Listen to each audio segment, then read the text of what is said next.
This is a war game. It is used to develop military strategy. The tanks roll, the weapons fire, the soldiers march. One side wins, one side loses, and the generals get to watch. But how do you develop nuclear strategy? How did today's strategies evolve? This is a computer simulation of an atom bomb used in war. It is the latest tool of military planners. They must use it to test new strategies fit for the nuclear age. The challenge now is to develop a strategy to prevent war, not win it.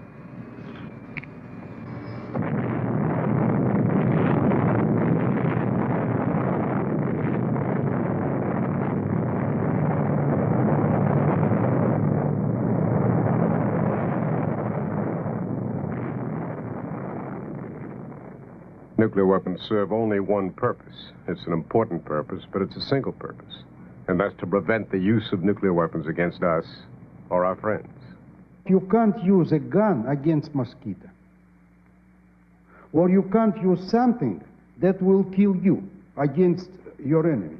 The weapons are there, they exist.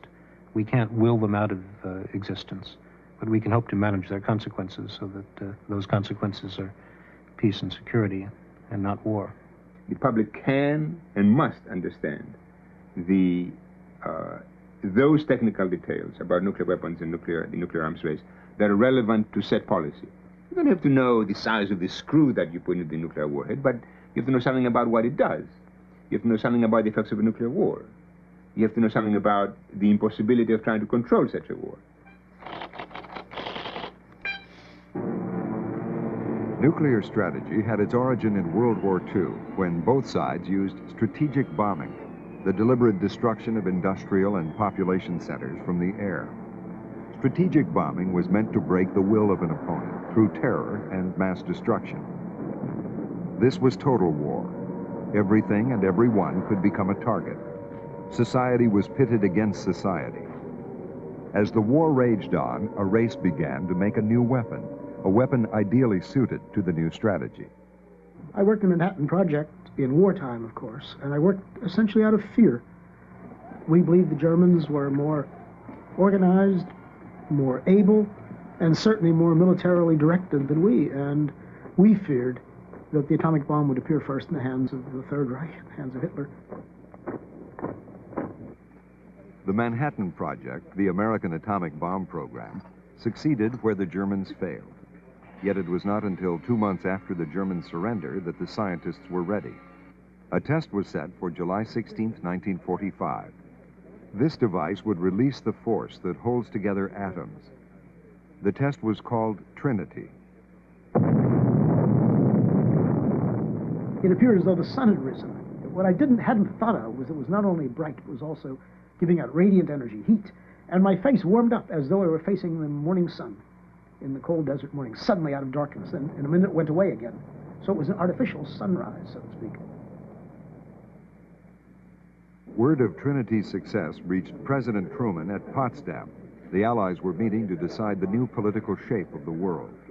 When Truman casually informed Stalin that the U.S. had a new weapon of unusual destructive force, Stalin replied that he hoped Truman would make good use of it against the Japanese.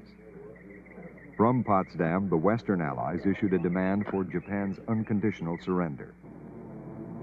A vast armada was dropping hundreds of tons of bombs on Japan, while 1 million men were being assembled for what was expected to be a bloody invasion. The Japanese still refused to surrender. The entire stockpile of bombs was sent to the Pacific, 2 bombs. Japan would be delivered a sudden shock in hopes of forcing its early surrender. On August 6th, the new weapon and the new strategy were brought together. Total war was fully realized. When I touched in with my sight, I could clearly see the city of Hiroshima, and I felt the bump of the airplane. I was greatly relieved because I knew the unit had gone from the airplane that we had successfully delivered. It meant so much to the Army Air Forces, American science and industry. Within a few millionths of a second, a few pounds of uranium were converted to energy, creating a fireball of 7,000 degrees Fahrenheit. By the end of that day, almost 50,000 people were dead. Another 100,000 were injured, a third of whom would die in the next weeks. Here is one child who did not die. Here is the face of just one who witnessed that morning, the sun that rose from the west.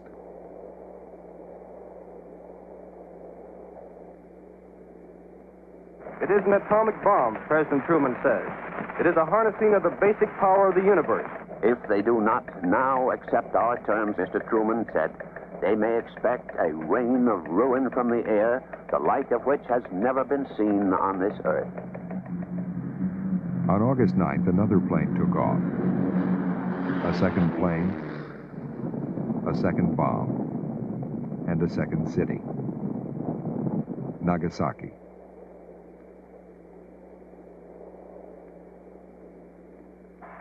Ladies and gentlemen, the President has just announced full acceptance of the unconditional surrender terms by the Japanese.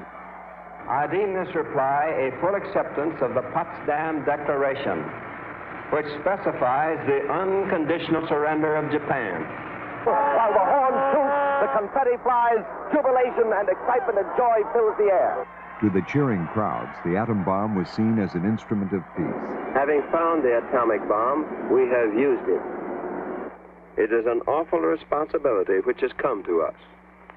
We thank God that it has come to us instead of to our enemies. And we pray that He may guide us to use it in His ways and for His purposes. The Americans and Russians celebrated their victory. But beneath the surface camaraderie, there was already great mistrust. Professor Michael Nacht.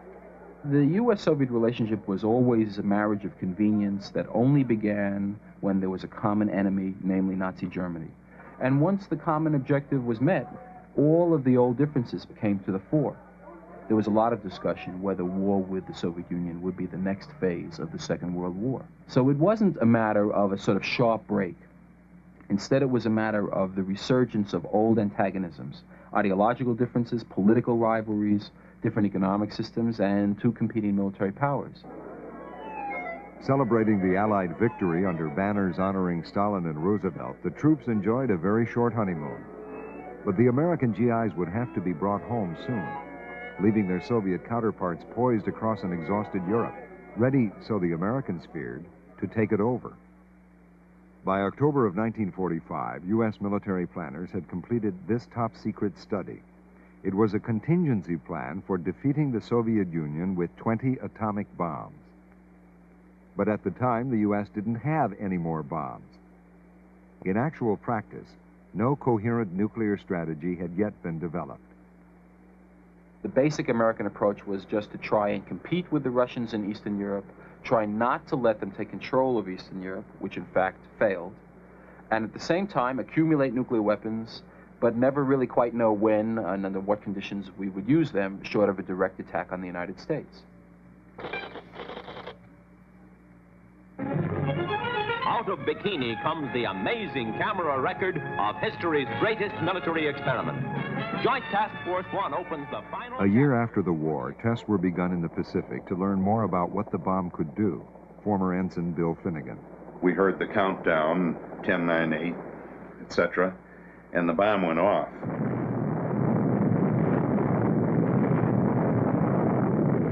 I think the most significant memory I have of that blast was the light and its ever-increasing intensity. It seemed that it was not going to stop, and I'm sure that others like me thought maybe this time there'd been a mistake and this was the end of the world. The test dramatized the U.S. monopoly on atomic weapons and strengthened the impression of unequaled American power. The top-secret fact was that at the time, the U.S. had only 1 or 2 usable bombs. The U.S. has the atom bomb. The Russians do not have it, at least until 1949. And yet, that's a time when the Soviets, under Stalin's leadership, do very well in terms of consolidating their control over Eastern Europe and making major territorial gains. So here, this tells you something about the limited use of nuclear weapons. The U.S. had nuclear weapons and was unable to use them in any way to prevent the Soviets from acquiring a lot of additional territory. The Soviets, while publicly downplaying the bomb's importance, were straining to get it themselves. In Moscow, physicist Sergei Kapitsa.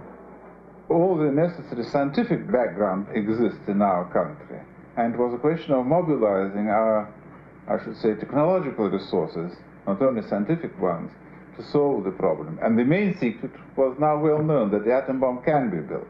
Igor Kurchatov headed the Soviet atom bomb project.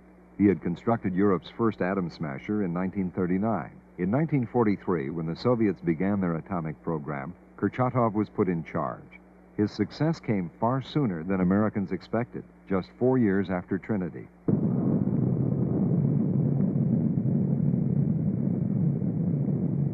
Professor Stephen Meyer. The detonation of the Soviet atomic bomb in 1949 didn't affect Soviet strategy at all. It gave them a weapon that they felt now they could at least match U.S. firepower, but it wasn't until Stalin died in 1953 that the Soviet military was allowed to think about atomic weapons in a revolutionary way. Before then, all the Soviet military writings, which the military officers were talking about strategy, continued to talk about the basic operating factors that developed out of World War II, the use of tank forces, the use of reserves, and excluded the atomic bomb. Although neither side had a fully formed nuclear strategy, they pressed ahead with developing a superweapon, the hydrogen bomb. Ilugulab Atoll was the site of the first American test in 1952. The device would yield a force 1,000 times greater than Hiroshima. A piece of the stars brought down to Earth. With the H-bomb, even a miss of many miles would destroy a city. By 1954, both sides had it.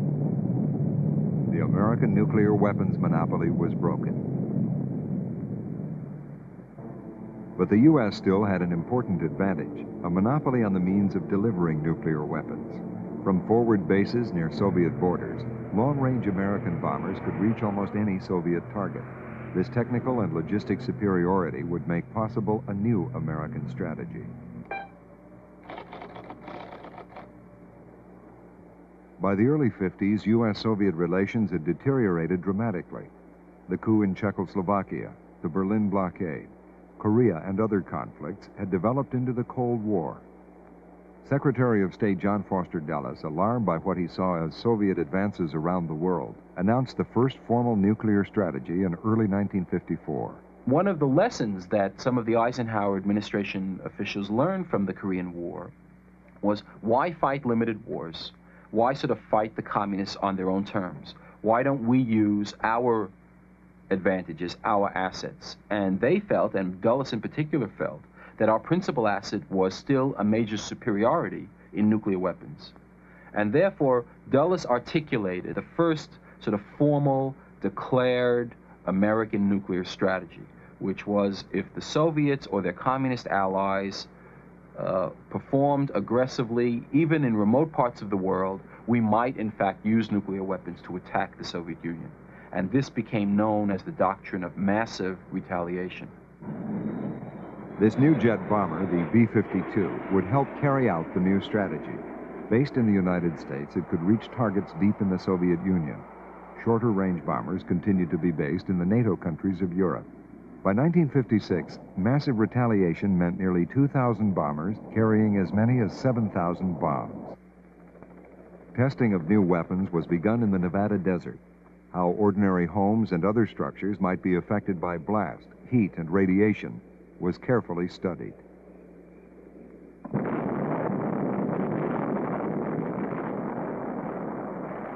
Weapons technicians worked out precise calculations to determine how much damage could be expected from different kinds of bombs.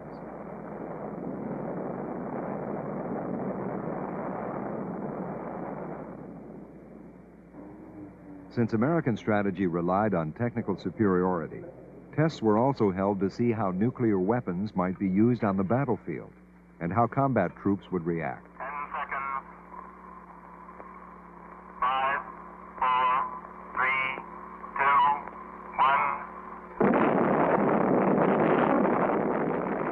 1. This testing helped develop a wide range of nuclear weapons, from cannon shells to lightweight H-bombs. In the mid-50s, such battlefield tactical nuclear weapons began to be deployed with the NATO forces in Europe. The Soviets had their own priorities. In Moscow in 1955, they unveiled their first intercontinental bomber, the Bison. Now they, too, could deliver nuclear weapons long distances. They flew a single test squadron over the Moscow parade again and again. Shocked Western observers thought they were counting many formations. This constant movement of bombers overhead was the effort to try to convince the West that the Soviets were a major strategic power, at least equal, if not better, than the United States, and that there was nothing to be gained by an attack. This strategy appears many times in the future in Soviet Soviet planning as well. It appears with missiles. It appears with their defense systems, where they deploy phony systems that look real, and so that the West believes there's actually more than there is there. The deception worked. U.S. intelligence estimated the Soviets were building thousands of new bombers. For the first time, Americans feared a Soviet surprise attack. On October 4th, 1957, the Soviets gave America yet another shock, Sputnik. If they could send a beeping metal ball circling the Earth, they could also deliver an atomic bomb to Washington or New York. U.S. intelligence began to focus on a new potential Soviet threat, missiles. Sputnik is important because it gave Khrushchev, who was the Soviet leader at the time, the political power to cancel the bomber programs that were in progress and shift the entire structure of Soviet military forces and military strategy towards the concept of missile nuclear warfare, marrying nuclear warheads with nuclear missiles.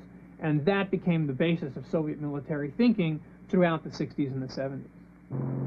In response to Sputnik, the U.S. speeded up its own missile program to close what it saw as a missile gap. By the late 50s, it was able to begin basing these intermediate-range missiles in Italy and Turkey, encircling the Soviet Union. Sputnik also forced a reevaluation of massive retaliation. What Sputnik did in terms of strategy was to denigrate the notion that massive retaliation was any longer credible, because Sputnik showed that the Soviets had nuclear weapons, that the Soviets could use nuclear weapons on ballistic missiles to reach the United States territory in a very short amount of time, and therefore it really wasn't believable that we would use nuclear weapons on Soviet territory if, for example, there was a small incursion in Southeast Asia. A massive retaliation disappeared as a realistic strategy at the time at which the Soviets developed a credible nuclear capability of their own. We therefore went to the doctrine of flexible response, which says, in effect, that we will respond in a fashion which is commensurate with the aggression. In other words, we'd meet conventional attack with conventional attack. If we went on to a limited tactical nuclear war, then we would respond with tactical nuclear weapons. And in case of a strategic exchange, we'd respond that way. We proposed flexible response with a very high threshold, meaning that we could hardly conceive of circumstances in which NATO could benefit by initiating the use of nuclear weapons. The new strategy was suddenly put to the test. In October 1962, aerial reconnaissance photographs revealed that the Soviets were secretly building missile bases in Cuba. The president called an emergency meeting of his top advisors. With missiles at its doorstep, the U.S. was threatened by nuclear weapons for the first time. On October 23rd, President Kennedy went on television. It shall be the policy of this nation to regard any nuclear missile launched from Cuba against any nation in the Western Hemisphere as an attack by the Soviet Union on the United States, requiring a full retaliatory response upon the Soviet Union. Many people rushed to stock up on food and supplies as the two nations seemed to edge toward war. I can say without any qualification whatsoever that at no time during the Cuban Missile Crisis did we contemplate the initiation of the use of nuclear weapons. Absolutely none.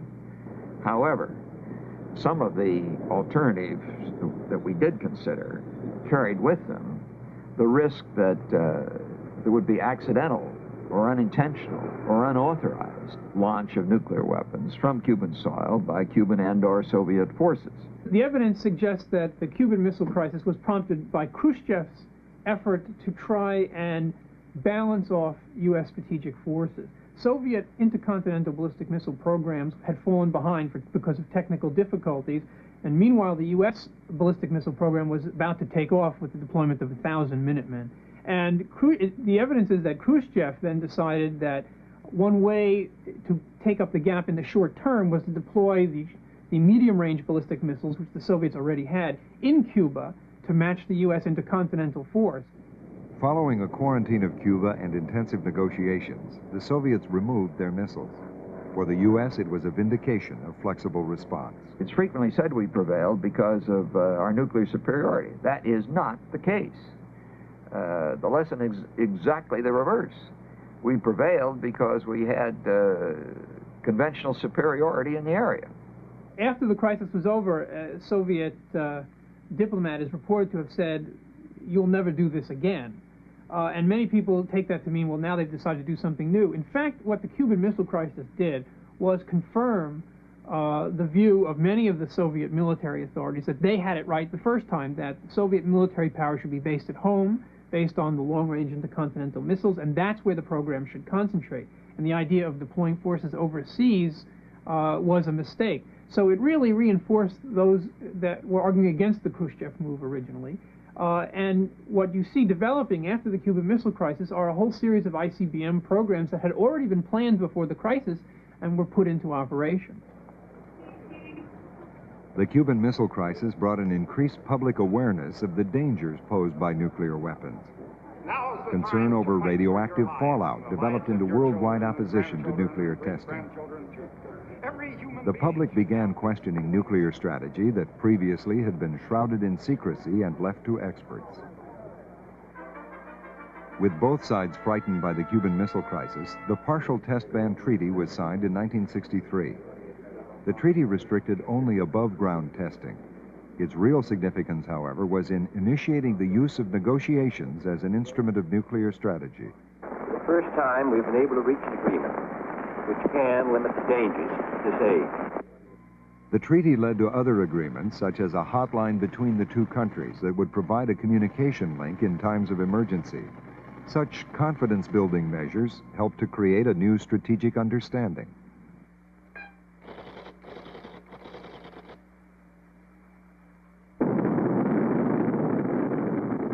By the mid-60s, the Soviets finally began deploying the intercontinental ballistic missiles the U.S. had expected almost a decade earlier.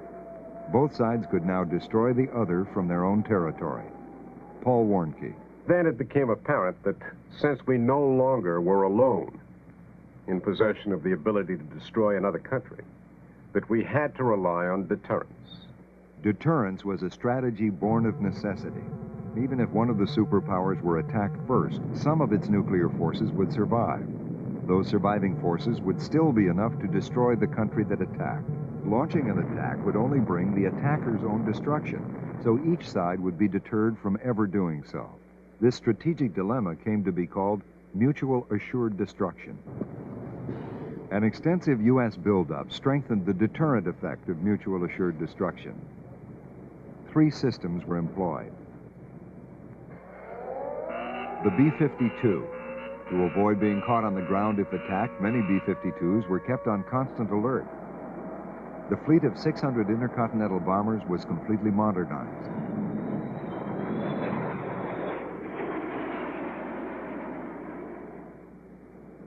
The Polaris, a new kind of submarine that carried missiles. The missiles could be launched from underwater, and the submarine could carry as many as 16 of them. By hiding in the ocean and moving constantly, the Polaris could survive an attack and retaliate. The Minuteman, a new land-based intercontinental ballistic missile. It was made more survivable by burying it underground in concrete-hardened silos. Only a direct hit could destroy it. 1,000 were deployed throughout the Midwest. Together, the 3 systems came to be known as the Triad. The Soviets, however, took another path. Professor Meyer. They had serious technical problems with their bomber programs all along, so that option was put aside.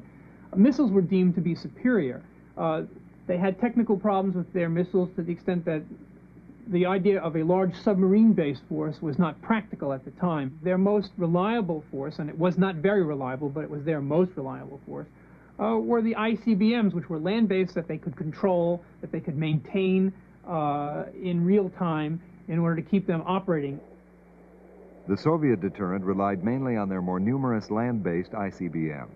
Eventually 1,400 strong and heavily protected, enough could survive an attack to deliver a devastating reply. Mutual assured destruction isn't a theory, it's a fact. It's a fact of life or a fact of death. The fact is that if one side attacks the other with nuclear weapons, both sides will be destroyed. And you can't get away from that. The political leadership and the Soviet military leadership recognized it as a state of being. Given current technology, nuclear weapons technology and missiles, and given the nature of the social structures of the countries, the cities, the urban development, there was no way for either side to get out from underneath the problem of assured destruction. It was a de facto state of being, and it wasn't desirable and it wasn't planned, but it existed. In 1972, the two sides reached an agreement that helped stabilize the relationship inherent in assured destruction. This was the culmination of the Strategic Arms Limitation talks, known as SALT. It was a calculated attempt to use negotiation as an instrument of strategy. In the last half of the 1960s, you see the Russians building and the United States level. This, I think, more than anything else, was a stimulus for the U.S. to be interested in arms control negotiations. They were building, we weren't. We figured, why can't we negotiate to stop them from continuing to build? Arms control in Soviet strategy plays the same role as it does in American strategy. It's an effort to constrain the forces of the other side, which one finds particularly threatening, and for which one doesn't have a good countermeasure. Second, it's a good way to try to make the arms race predictable and manageable and send it in directions that seem not to increase the insecurity of one's own country. So it is a fundamental part of security policy. SALT limited the number of weapons each side could have and established procedures for verifying them. Arms control is really a part of nuclear strategy. We want to build and negotiate. We want to have so-called stabilized forces. SALT is a means by which we begin to clarify our own definitions. What weapons are stabilizing, what weapons are destabilizing, what weapons are useful to have, what weapons are dangerous to have.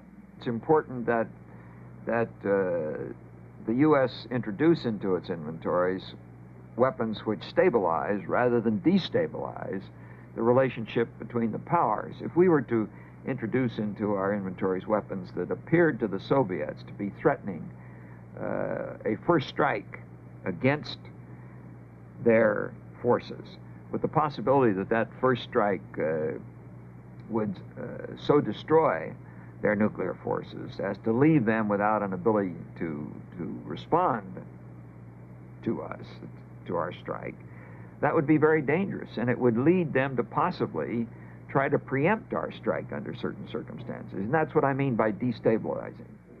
With SALT, Brezhnev and Nixon acknowledged the balance of terror that is at the heart of mutual assured destruction. They attempted to make that balance less precarious. But at the same time, weapons technology they had left out of the agreement threatened to change the new strategic equilibrium.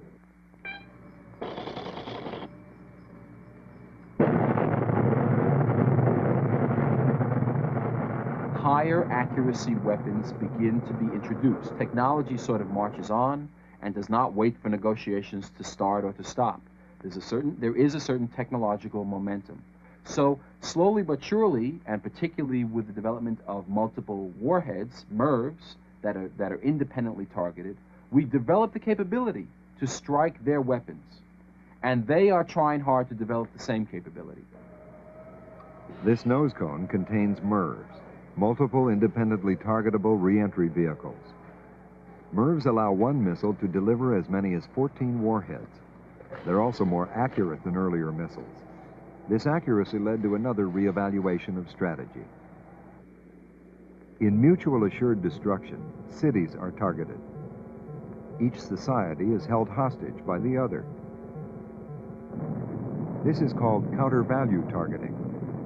It means targeting population centers, threatening to cause as much devastation as possible. A nuclear weapon exploded anywhere in these cities will destroy them. It need not be very accurate. Accuracy, however, is essential to an alternative strategy called counter-force. Here you target your adversary's forces to destroy his ability to continue fighting. MIRVs made counter-force more attractive. One MIRV missile can destroy several opposing missiles, thereby disarming your opponent. In early January of 1974, Secretary of Defense James Schlesinger gave a speech at the Overseas Press Club in Washington. He announced a change in U.S. nuclear strategy toward counter-force. Change is one that has been discussed in various foreign policy reports of the President.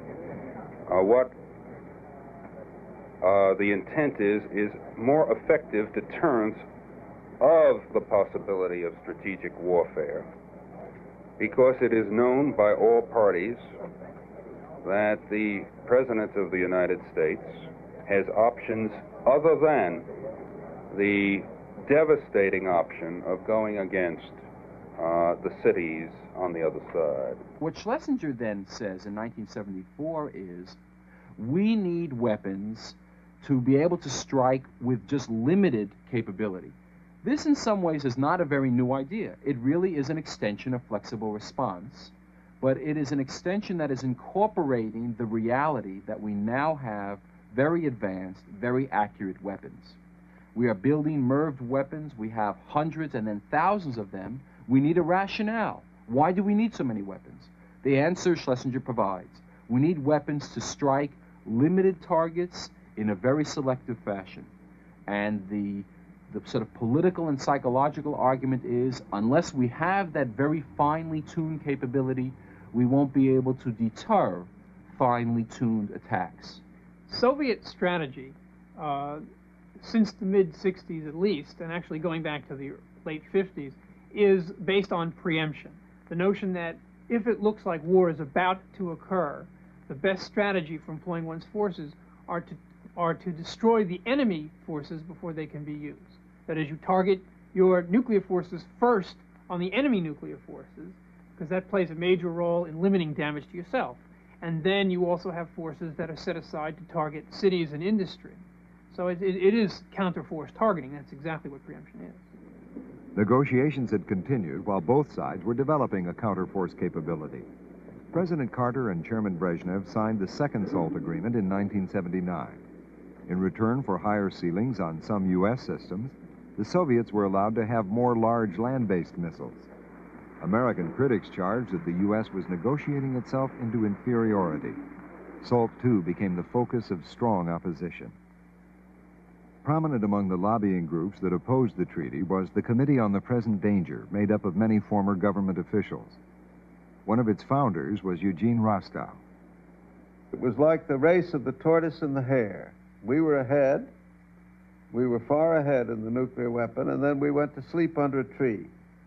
The Soviet Union kept moving along, putting tremendous resources of science and technology and money into the development of nuclear weapons.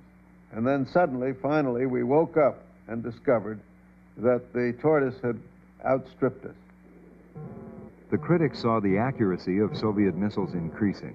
They argued that the Soviets were out to get a first strike capability that would knock out the U.S. deterrent force.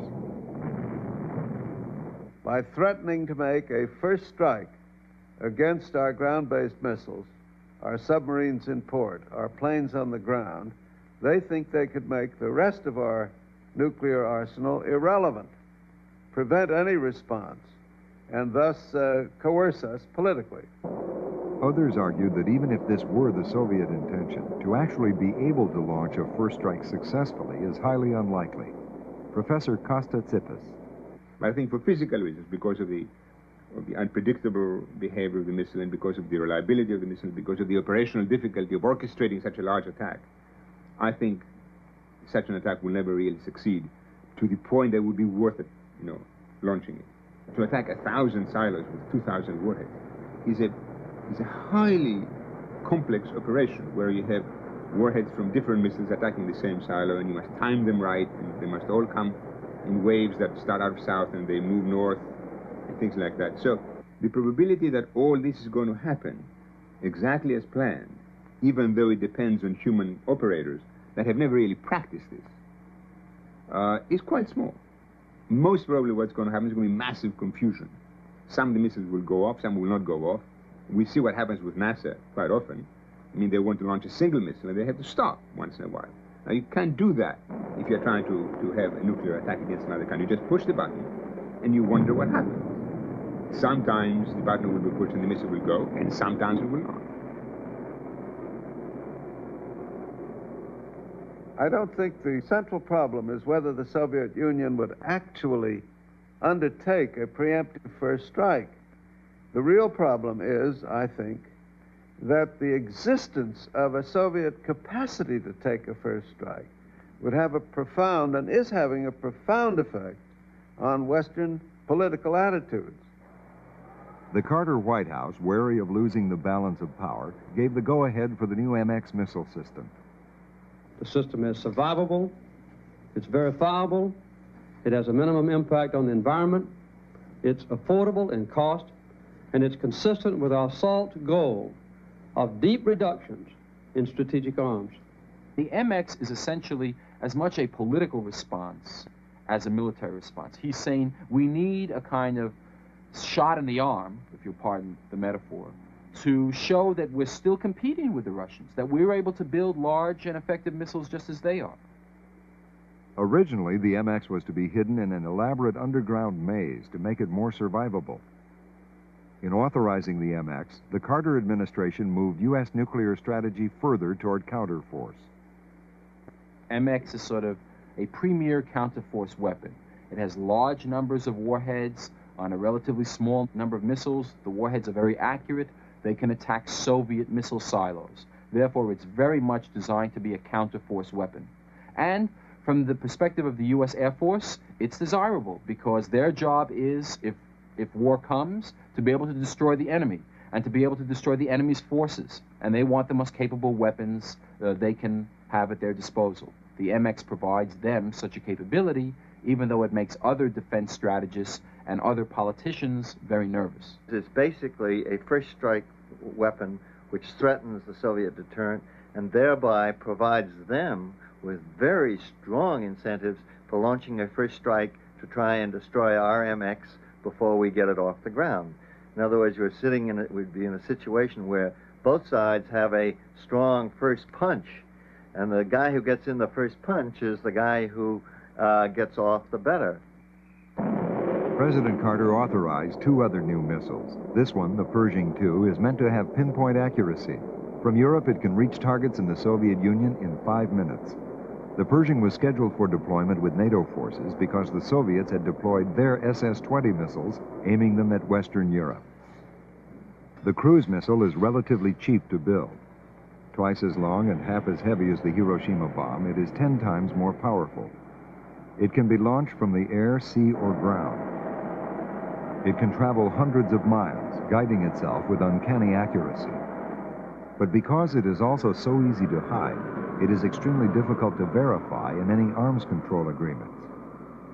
Now we're moving into a place where we have a new generation of weapons, Pershing missiles in Europe, cruise missiles in Europe, and the MX and other very accurate long-range missiles based in the United States. Now these new weapons, in my view, do not improve our security because they are not deterrent weapons. What they are is weapons which are only useful if you use them first.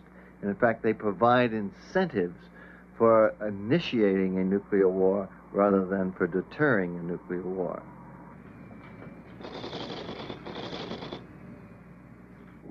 The newly elected Reagan administration didn't see the new missiles as destabilizing. They were concerned about the U.S. falling behind. Our deployed nuclear forces were built before the age of microcircuits. It's not right to ask our young men and women in uniform to maintain and operate such antiques. The effectiveness of our deterrent has been eroding because of the modernization that the Soviets have put into their system and the fact that we have not. And we now have systems that are not too vulnerable to first strikes by the Soviets, and it is essential that we rebuild them as quickly as we can. The Pentagon's modernization program demanded the largest increase in the defense budget since the massive U.S. buildup in the mid-60s. According to newspaper reports, the buildup supported a new nuclear strategy, one in which the object is not simply to deter, but, as a Pentagon document says, to prevail. The strategy would incorporate a new generation of weapons.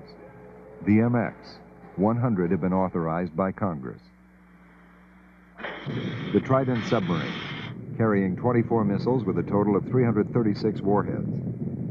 For the first time, a submarine-launched missile had been designed to have the accuracy of a land-based ICBM. The B-1 bomber, canceled by the Carter administration, but then revived. The supersonic B-1 was scheduled to replace the B-52 in the American nuclear triad. The military use of space has also been given high priority. A network of satellites is necessary to maintain the command systems that coordinate U.S. nuclear forces around the world.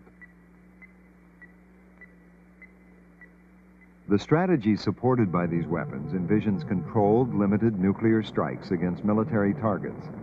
These strikes might continue, in the language of the Defense Department, through a protracted period and afterward. It would be war as it had always been, only this time using nuclear weapons. Buried inside the solid rock of Cheyenne Mountain in Colorado is the North American Air Defense Command, NORAD. It directs the facilities that communicate with and control U.S. nuclear forces around the world. To be able to fight protracted nuclear war, NORAD must keep functioning even if hydrogen bombs are going off. One effect of nuclear weapons, however, especially when detonated at high altitudes, is to create a powerful surge of energy known as EMP, electromagnetic pulse.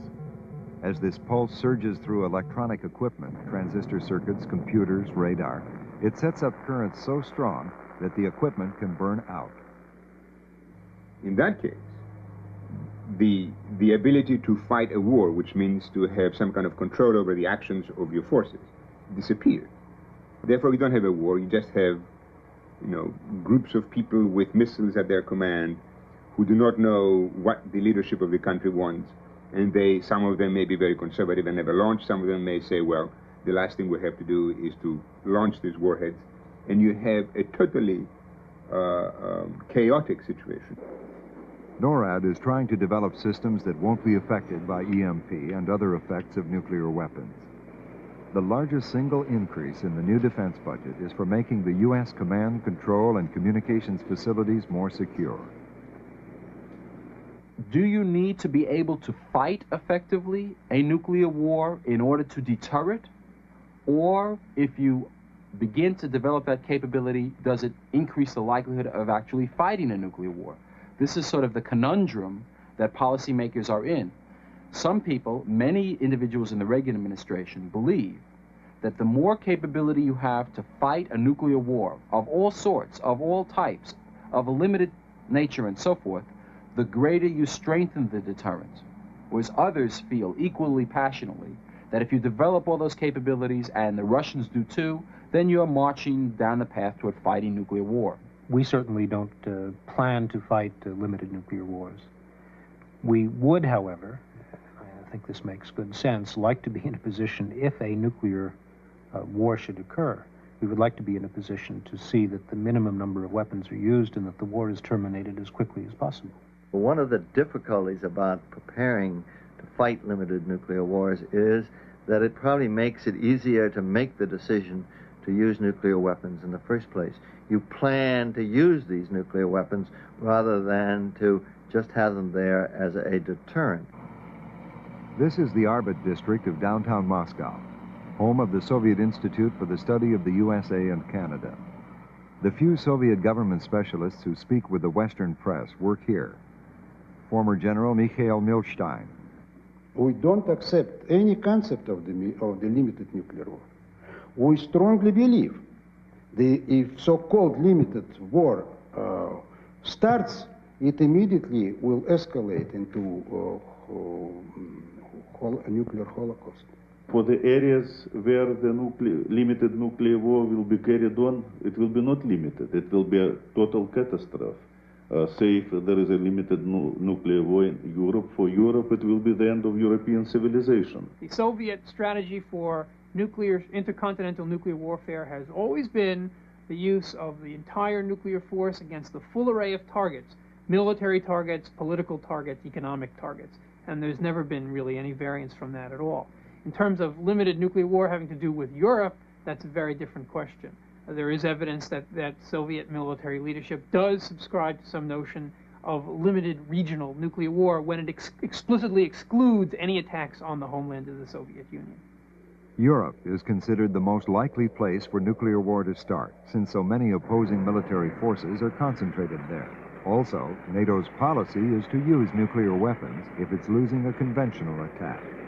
Military exercises have been conducted to try to determine what might happen in such a case. Participating in such war games when he was deputy director of the CIA, Dr. Scoville. There would be aggression by the red team, and they would be using conventional forces, and the blue team wasn't doing very well. So the blue team would say, well, we've got to convince these reds that we're serious, and we'll drop one nuclear weapon on one of their tank battalions and wipe it out, and that'll scare them off, and then we'll have ended this war. And that was the jumping the fire break to using nuclear weapons. But the problem was that it didn't end the war. And in the two cases where I fought this kind of a mock battle, the end result was there was not only no Europe left when we got through, there wasn't any United States or Soviet Union as societies as we know them today. Whatever we may think now, if a nuclear weapon is ever used, the world will discover, however suddenly, that it has an enormous interest in constraining that use of nuclear forces. Europeans began protesting the planned deployment of American Pershing and cruise missiles and the Soviet SS-20s. Although their governments urged the deployment, the demonstrators feared that Europe would become the battleground of the two superpowers. Opposition increased in the U.S. as well. Prominent were scientists and doctors who used the fact of the devastating effects of nuclear weapons to argue for a freeze on further weapons development. Dr. Jack Geiger. There is no way of being ahead anymore. The United States and the Soviet Union are like two men standing in a basement up to their waists in gasoline. One of them's got 9 matches and the other's got 10 matches. And it's absurd to say that one is ahead of the other or safe. The freeze became a grassroots concern. New England town meetings began to debate the issue in early 1982. Request the President of the United States to propose to the Soviet Union a mutual freeze on the testing, production, and deployment of nuclear weapons and missiles and new aircraft designed. The freeze was meant to cut through the time-consuming process of official negotiations. The demonstrators didn't want new formulas for replacing or modifying weapons. They wanted to stop the arms race altogether and cut back. At the commencement ceremonies of his alma mater, President Reagan announced that his administration was finally opening negotiations with the Soviets. For the immediate future, I'm asking my start. And start really means we've given up on SALT. START means strategic arms reduction talks. And that negotiating team to propose to their Soviet counterparts a practical, phased reduction plan. The focus of our efforts will be to reduce significantly the most destabilizing systems, the ballistic missiles, the number of warheads they carry, and their overall destructive potential. The START talks began in Geneva in 1982. But after a year, neither these meetings nor the negotiations over missiles based in Europe had achieved any visible progress. In Moscow, Vitaly Zhurkin. I personally don't see any positive, anything positive there. I see an attempt, first of all, to decrease, to limit and decrease only those systems of strategic weapons where the Soviet Union is stronger. Keeping outside of the limits of the agreement those systems like SLBMs, like cruise missiles, like bombers, some others, in which the United States are stronger. The Soviets felt the U.S. was using the talks to get ahead. The U.S. argued the Soviets were using the talks to stay ahead. But even with decades of mistrust and new weapons development, negotiations remain an integral part of nuclear strategy. The record shows, in my opinion, that the Soviet Union is serious about nuclear arms control. And I think the reason that they are serious is the reason why we can trust them in this regard. You can trust anybody to act in their own self-interest. It is in the national self-interest of the Soviet Union to prevent nuclear war. They recognize they could not survive a nuclear war. I would trust them a lot more if I had good information as to what they were actually doing. One thing we've learned in the arms control context in the past is that the Soviets will exploit loopholes and uncertainties in agreements that have been concluded, and they will exploit them sometimes with some very unpleasant surprises. There is no need to trust them. I would not trust them. Why should anybody else trust them? But I don't have to trust them. I'm perfectly willing to sit down and negotiate with them as long as any kind of agreement we end up with is verifiable by national technical means of verification, namely by satellites or other means that do not have any kind of subjective kind of component in it. I don't have to trust you if I can see what you're doing all the time. First of all, we're not lovers. Neither the United States nor the Soviet Union. Even lovers don't trust each other, you know. Well, at least they have to be a little bit suspicious. But speaking seriously, well, it comes, first of all, through talks, through negotiations, through verification. It comes through coming to an agreement, a real agreement, which based on two principles which were accepted by four American administration: parity and equal security. And if all these things are fulfilled, I mean, go into life, then the trust will come somehow. The general thrust of administration policy has been to propose to the Soviets reductions in forces, strategic forces, and theater nuclear forces that would have the effect of reducing the threat that we perceive emanating from the Soviet Union, and would perhaps, one doesn't really know quite what they think, reduce the threat that they may perceive coming from the United States. And that situation is a much more stable one than the one we have now. Today, both sides face each other with huge arsenals and with strategies and weapons that may make war and accident more likely. But in April 1947, the United States had 0 ready atomic weapons. And now we have some 25, 30,000. The Russians have some 15, 25,000, adding up maybe to 50,000 total or more. This extraordinary increase, 50,000, each one Hiroshima-like, so to speak, many of them much larger, only a few smaller, is a new phenomenon in our day. We don't really know how to understand it. That's the trouble. The diplomats and the military have felt, well, it's always easier to get more than fewer. It's always safer and surer and stronger appearing. Let's get more. That was the way it was in the past. They've not understood that this is now a great danger, a mutual danger in which both superpowers live. They are each able to destroy the other and themselves by initiating this effect. And I think there's no security in the long run except reducing the number very, very sharply. If we are making errors, they are on the side of caution, and we are saying, let us make sure we have that little extra rather than not have enough. The irony of this, of course, is that if the Russians in fact feel the same way, it propels a tremendous amount of momentum to our competition. And we just keep each saying to each other, we better be safe than sorry, and we keep building, and maybe one day we'll make a mistake with catastrophic consequences. If the goal of strategy is to ensure the security of a nation, a successful strategy in the nuclear age remains elusive and uncertain. But there is no uncertainty about the effect of the weapons both sides have. If the strategy of deterrence fails, it could release the most destructive arsenals ever assembled. In World War II, the total destructive force expended by all the warring nations amounted to roughly 3 megatons. A megaton is the destructive force equal to 1 million tons of TNT. From 1939 to 1945, about 3 million tons of TNT were exploded. 3 megatons. Today's nuclear arsenal is equal to almost 15,000 megatons, nearly 5,000 World War IIs. ready to be unleashed at a moment's notice. If this arsenal were made up of only Hiroshima-sized bombs, and if one bomb were dropped every 3 seconds another Hiroshima, the nuclear rain would fall for 40 days and 40 nights without end.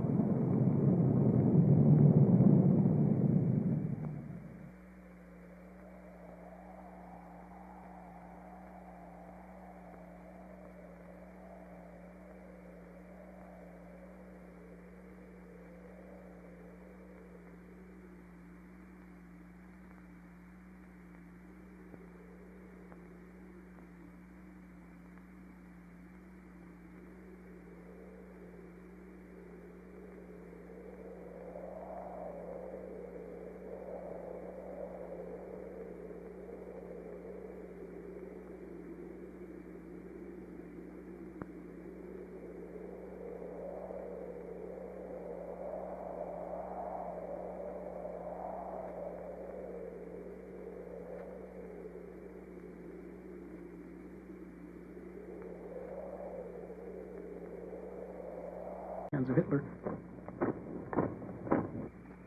The Manhattan Project, the American atomic bomb program, succeeded where the Germans failed. Yet it was not until 2 months after the German surrender that the scientists were ready. A test was set for July 16, 1945. This device would release the force that holds together atoms. The test was called Trinity. It appeared as though the sun had risen. What I hadn't thought of was it was not only bright, it was also giving out radiant energy, heat. And my face warmed up as though I were facing the morning sun in the cold desert morning, suddenly out of darkness. And in a minute it went away again. So it was an artificial sunrise, so to speak. Word of Trinity's success reached President Truman at Potsdam. The Allies were meeting to decide the new political shape of the world. When Truman casually informed Stalin that the U.S. had a new weapon of unusual destructive force, Stalin replied that he hoped Truman would make good use of it against the Japanese.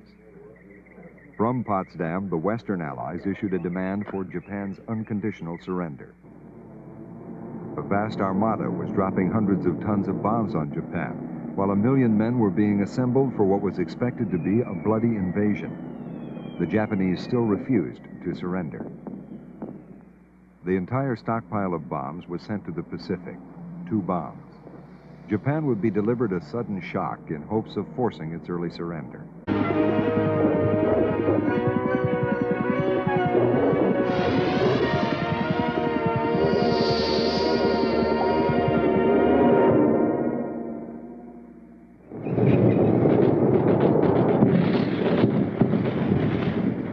This is a war game.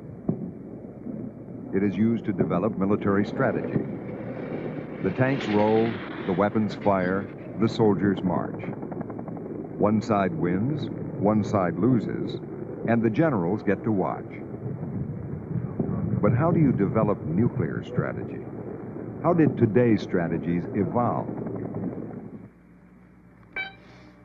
This is a computer simulation of an atom bomb used in war. It is the latest tool of military planners. They must use it to test new strategies fit for the nuclear age. The challenge now is to develop a strategy to prevent war, not win it.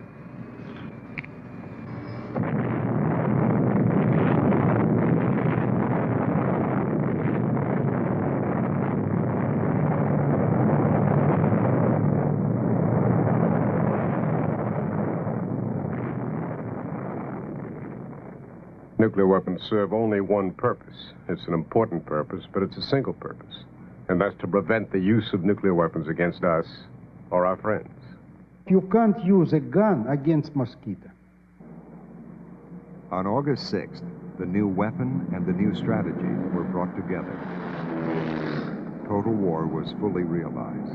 When I touched down with my sight, I could clearly see the city of Hiroshima, and I felt the bump of the airplane. I was greatly relieved because I knew the unit had gone from the airplane that we had successfully delivered. It meant so much to the Army Air Forces, American science, and industry. Within a few millionths of a second, a few pounds of uranium were converted to energy. creating a fireball of 7,000 degrees Fahrenheit. By the end of that day, almost 50,000 people were dead. Another 100,000 were injured, a third of whom would die in the next weeks. Here is one child who did not die. Here is the face of just one who witnessed that morning, the sun that rose from the west.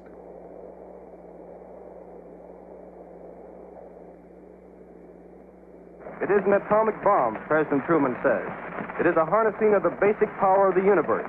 If they do not now accept our terms, Mr. Truman said, they may expect a rain of ruin from the air, the like of which has never been seen on this earth. On August 9th, another plane took off. A second plane, a second bomb, and a second city. Nagasaki.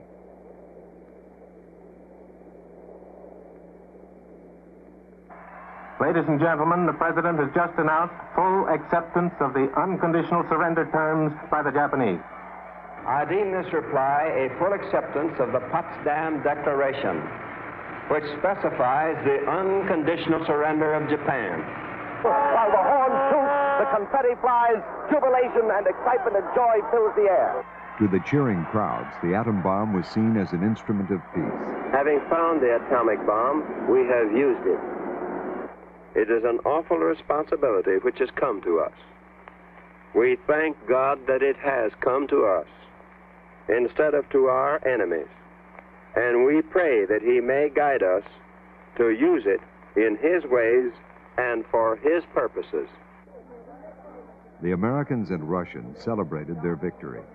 But beneath the surface camaraderie, there was already great mistrust. Professor Michael Nock.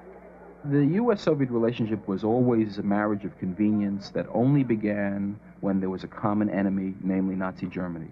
And once the common objective was met, all of the old differences came to the fore. There was a lot of discussion whether war with the Soviet Union would be the next phase of the Second World War. So it wasn't a matter of a sort of sharp break. Instead, it was a matter of the resurgence of old antagonisms, ideological differences, political rivalries, different economic systems, and two competing military powers. Or you can't use something that will kill you against your enemy. The weapons are there, they exist. We can't will them out of existence, but we can hope to manage their consequences so that those consequences are peace and security and not war. The public can and must understand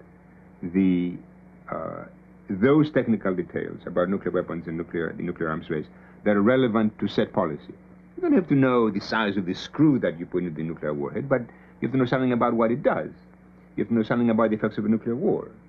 You have to know something about the impossibility of trying to control such a war.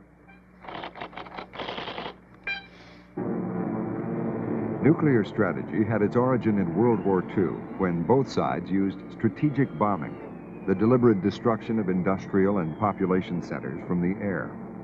Strategic bombing was meant to break the will of an opponent through terror and mass destruction. This was total war. Everything and everyone could become a target. Society was pitted against society.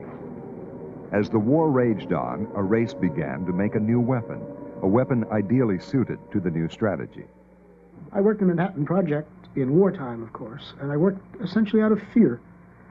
We believed the Germans were more organized, more able, and certainly more militarily directed than we, and we feared that the atomic bomb would appear first in the hands of the Third Reich.